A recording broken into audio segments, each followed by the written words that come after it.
When David Monroe bought his little brick home in Maplewood Estates, he thought he was finally getting his life back. After 2 decades serving in the military, an injury had left him in a wheelchair. The house, a quiet single-story with a wide front yard, was supposed to be a place of peace, somewhere he could heal, live simply, and raise his teenage son, Caleb.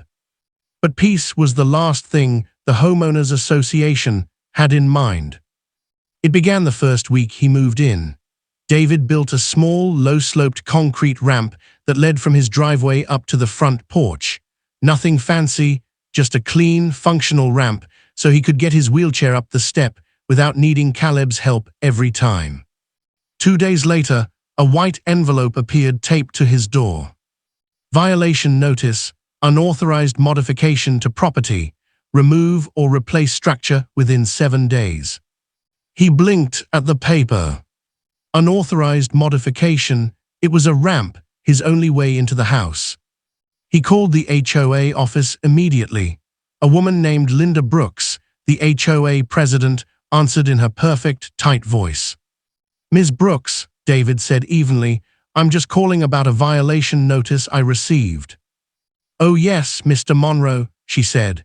"You've installed a concrete addition that doesn't conform to neighborhood design standards."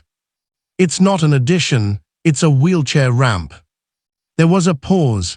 "Regardless," she said, "you were supposed to submit a request before altering your exterior." David exhaled slowly.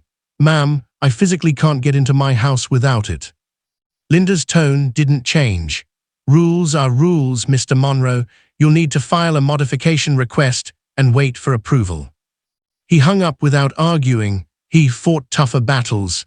He filled out the paperwork and submitted it the next morning. Then he waited. A week passed, then 2. Finally, another letter arrived. Modification request denied. Ramp does not match community aesthetic. Please remove immediately or face daily fines. He read the line again and again, trying to understand. Aesthetic. They were fining a disabled veteran because his ramp wasn't pretty enough. By the end of the month, the HOA began charging him $100 per day. David ignored the fines. His savings were limited, and he wasn't about to tear down his independence. But Linda wasn't done. One morning, he rolled out to check his mail and froze. Someone had spray-painted a red X on the side of his ramp. A folded notice was taped next to it. "Now scheduled for removal, HOA compliance enforcement." They were actually planning to tear it down. That evening, Caleb came home from school and saw the markings. "Dad, they can't do this, right?" David smiled faintly. "They can try." He set up his old security cameras that same night, one on the porch, one aimed straight at the driveway. Then he waited. The following Monday, a landscaping crew arrived in an HOA-marked truck. They walked up with clipboards, ready to demolish the ramp. David rolled outside and stopped them. "Touch that concrete and I'll call the police." One of the workers hesitated. "Sir, we're just following orders from the association." "Then you tell Linda Brooks to come do it herself," he said calmly. The crew left, but the next day he received yet another letter. Obstruction of HOA enforcement, legal action pending. By now, the story had started to spread around the neighborhood. Some neighbors quietly supported him, others whispered that he was making trouble. But one evening, his next-door neighbor, Mrs. Alvarez, knocked on the door. "I saw what they're doing," she said softly. "I've lived here 20 years and they've never gone this far. You don't deserve this." She handed him a flash drive.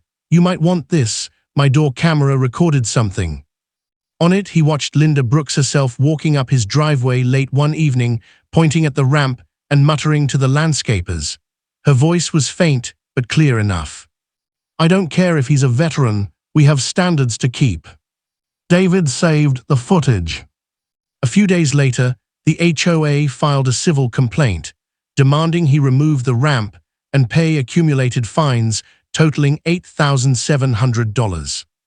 So David did something the HOA didn't expect. He took them to court. The day of the hearing, the small courtroom buzzed with quiet curiosity. Linda sat at the plaintiff's table, polished and confident, surrounded by her board members. David wheeled himself to the defendant's table alone, wearing his old service jacket. The judge, a calm, middle-aged man, looked over the papers.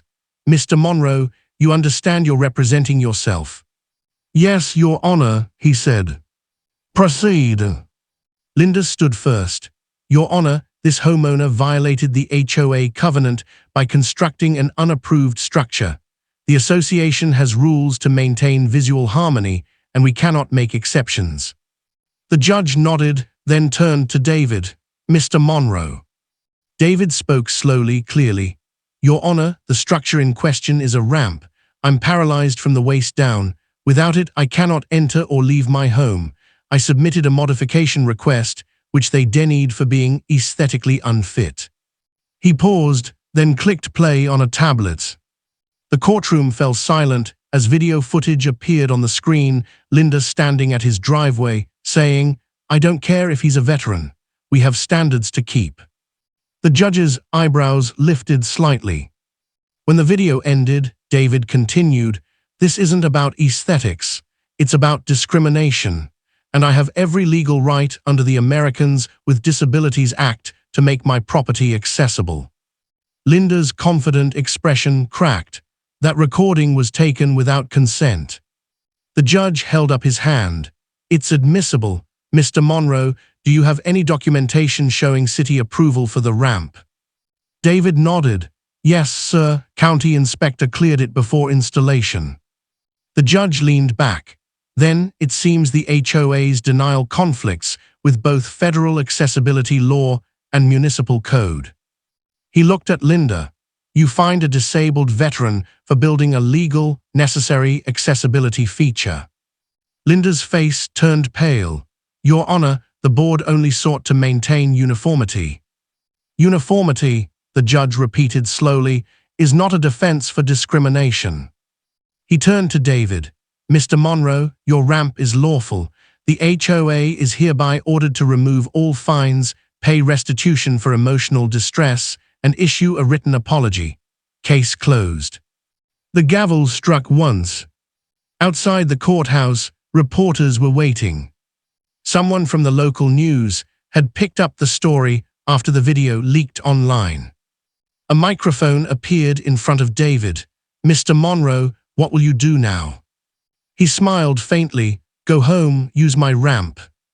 Within a week, the entire neighborhood knew the outcome. The HOA board issued a public statement calling it a misunderstanding, but the damage was done. Neighbors who had stayed quiet before now waved at him every morning. Some even brought food, saying things like, "You showed them what fairness means."